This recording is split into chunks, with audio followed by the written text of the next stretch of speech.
Bonjour. Aujourd'hui, nous sommes dans Matthieu, chapitre 12, et notre thème, le cœur et la bouche.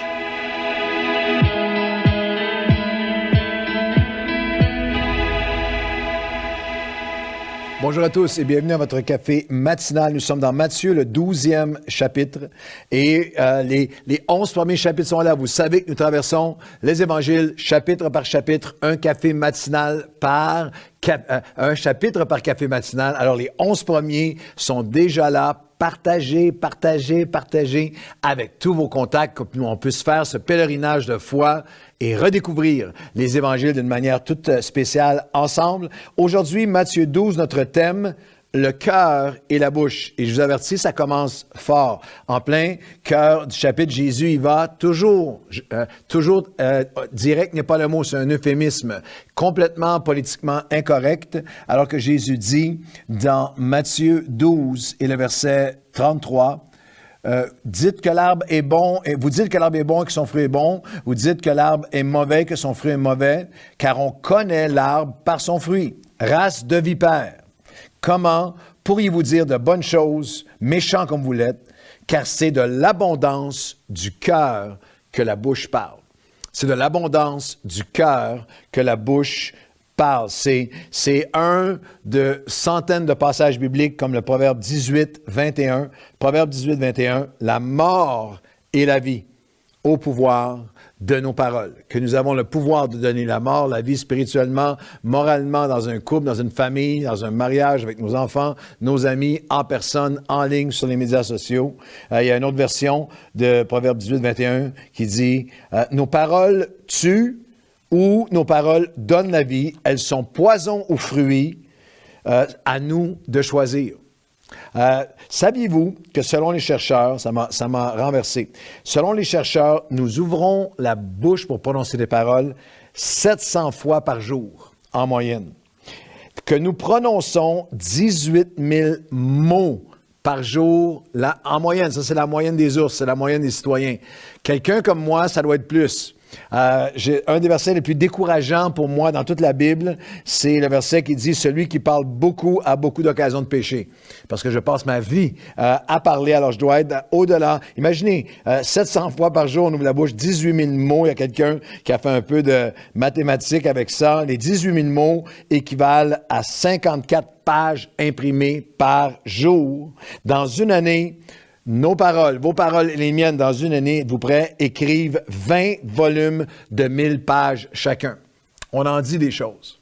Et Jésus dit, de l'abondance du cœur, la bouche parle. Alors la question, c'est est-ce que je prends assez, est-ce que je porte assez attention à mes paroles? Est-ce que ce serait possible que sur ce volume hallucinant de paroles que je n'y porte pas assez d'attention, que je ne prie? C'est des questions que je pense sont valides. Est-ce que je prie régulièrement, Seigneur, mets un garde à ma bouche, dirige les paroles de ma bouche. Est-ce que je suis rapide à discerner lorsque mes paroles ont blessé? Est-ce que je suis conscient du pouvoir de mes paroles sur mes enfants, sur mes collègues, sur mes amis, sur mon amoureuse, mon conjoint, ma conjointe? Est-ce que je me suis endurci? Est-ce que je traite avec légèreté le pouvoir de mes propres paroles?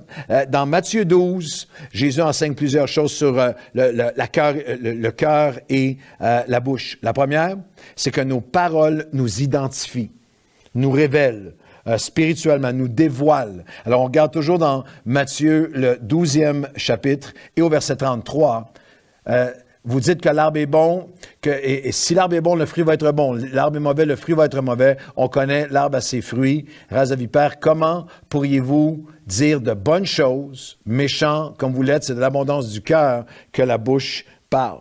Jésus dit littéralement, de bons fruits ne peuvent provenir que d'un arbre qui est bon. Qu'un cœur qui est bon va produire de bonnes paroles. Il confrontait, et l'inverse aussi. L'inverse, c'est impossible. Il est impossible, selon Jésus, qu'un cœur qui est bon produise de mauvaises paroles. C'est une des meilleures façons, c'est une des façons les plus douloureuses, mais les plus véridiques, les plus confrontantes et authentiques d'évaluer qu'est-ce qui se passe dans notre cœur. À quel point j'ai un cœur pour Dieu, à quel point mon cœur est en harmonie avec celui du Seigneur, mon cœur marche avec le cœur de Dieu. Tes paroles te révèlent. Verset 34, il dira, il parle à des pharisiens et le langage est tellement dur. Mais il parle à des gens qui se croyaient spirituels, qui se prétendaient spirituels, qui connaissaient les Écritures, pouvant en réciter des chapitres entiers, qui avaient toutes sortes de rituels religieux, qui avaient une assiduité au temple qui était hallucinante, qui étaient des experts religieux et qui se croyaient hautains et supérieurs au niveau religieux. Et Jésus dit, oui, mais vous avez, vos paroles sont avec le venin d'une vipère. Vos paroles donnent la mort. La première pensée, c'est que le cœur et la bouche, c'est que nos paroles nous identifient et appellent à une dynamique d'introspection. Si mes paroles révèlent mon cœur, ce qui sort de ma bouche révèle ce qu'il y a à l'intérieur. Seigneur, sonde mon cœur, sonde-moi. Qu'est-ce que mes paroles révèlent de mon cœur? La deuxième dynamique, c'est que nos paroles viennent de notre vie intérieure. Et ça, c'est une dynamique d'investissement. Je vais lire le texte, verset 35. L'homme bon tire de bonnes choses de son bon trésor, et l'homme méchant tire de mauvaises choses de son mauvais trésor. Le verset précédent, car c'est de l'abondance du cœur que la bouche parle. Et la première dynamique, c'est une dynamique d'introspection. Et la deuxième dynamique, c'est une dynamique d'investissement. Ça vient de ton trésor, de ton cœur. C'est littéralement nos paroles sont tirées du trésor, du compte en banque spirituel de notre cœur. Et la dynamique d'investissement, c'est littéralement, c'est le questionnement, est-ce que vous avez porté attention récemment à votre compte en banque, au compte en banque de votre cœur? À quel point à mes investissements sur ma vie intérieure? En ce moment, il n'y a peut-être jamais eu dans les derniers 25 ans autant de chrétiens qui consomment autant de trucs en ligne alors qu'il y a tellement d'autres choses. Une série après l'autre, une boulimie, une consommation de séries sur Netflix et tout le reste. Et la question, c'est jusqu'à quel point tu investis dans ta vie intérieure?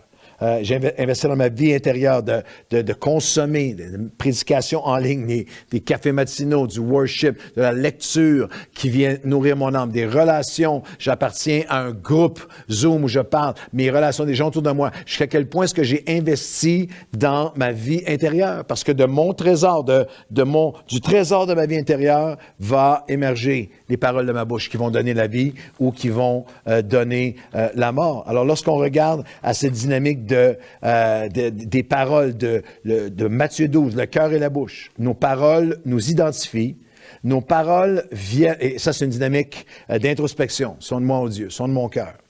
Deuxièmement, c'est nos paroles qui proviennent de notre vie intérieure, c'est une dynamique d'investissement. Je dois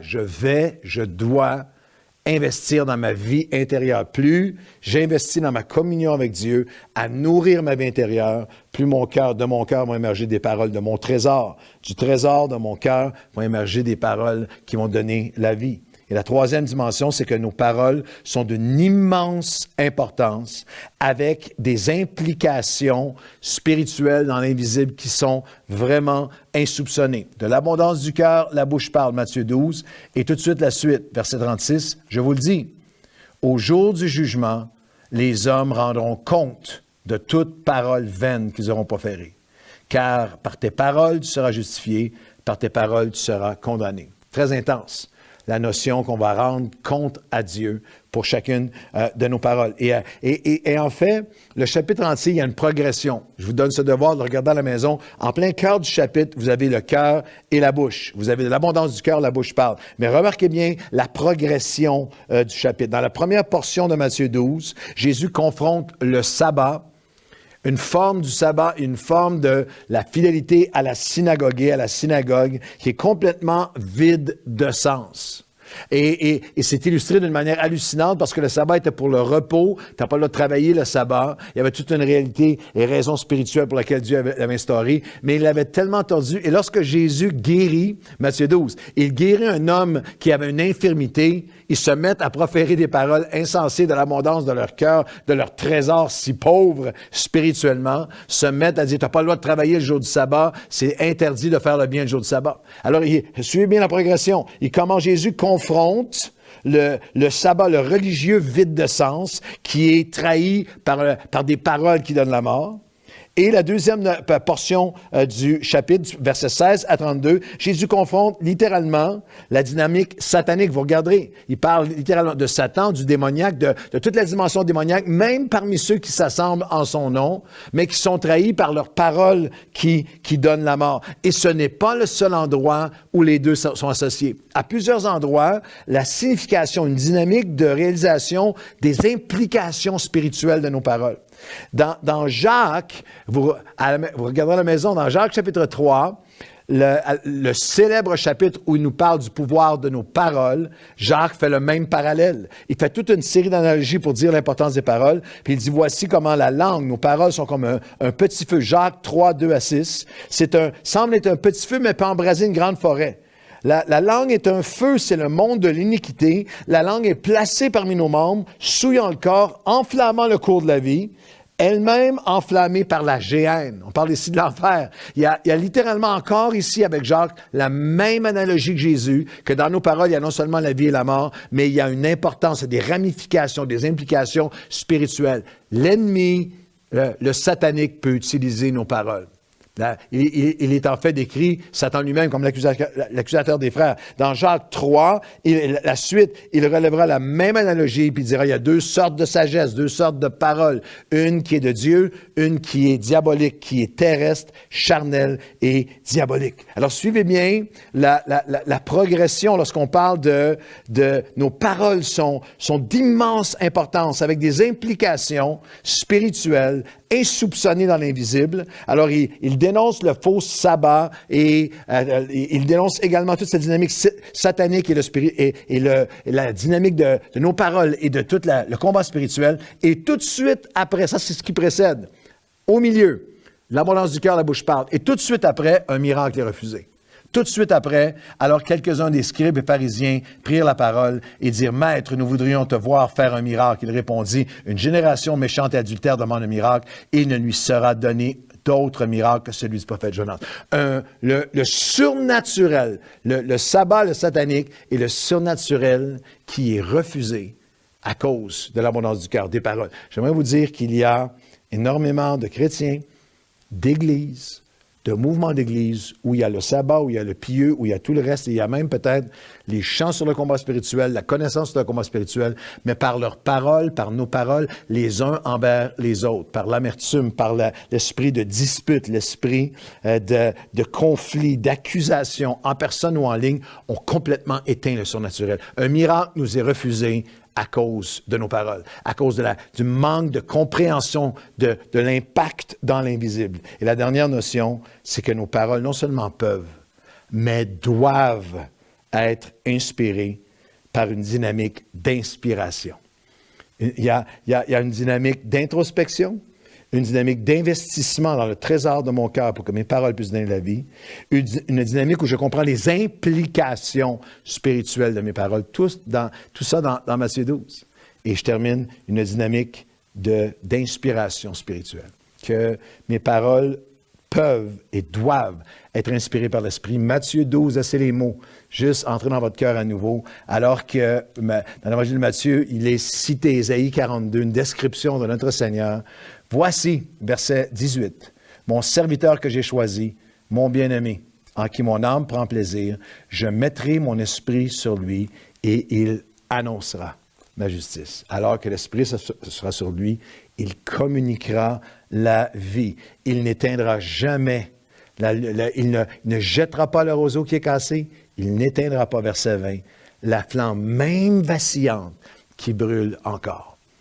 La seule façon dont je peux renouveler mon cœur pour que ma bouche puisse communiquer, donner la vie. La seule façon dont je peux avoir un cœur tendre, un cœur sensible à mes paroles, la seule façon dont je peux communiquer d'une façon qui est digne de Dieu, c'est sous cette inspiration que l'Esprit de Dieu soit sur moi afin que je puisse parler de façon à ne jamais jeter, jamais briser le roseau qui est fragile, ne jamais éteindre des flammes vacillantes, mais plutôt être celui qui répare, qui restaure. Alors Seigneur, tous ensemble, nous te demandons que les paroles de nos bouches, les méditations de nos cœurs soient agréables devant toi. Nous venons avec repentance. Nous venons en reconnaissant notre besoin. Viens transformer de jour, renouveler nos cœurs pour que du trésor. Nous avons besoin d'investir plus, Seigneur, dans notre vie intérieure, dans notre cœur, afin que... On a besoin d'arrêter de se compter des mensonges à nous-mêmes, de se tromper nous-mêmes à penser qu'on est vraiment si spirituel s'il y a des déchets qui sortent de nos bouches.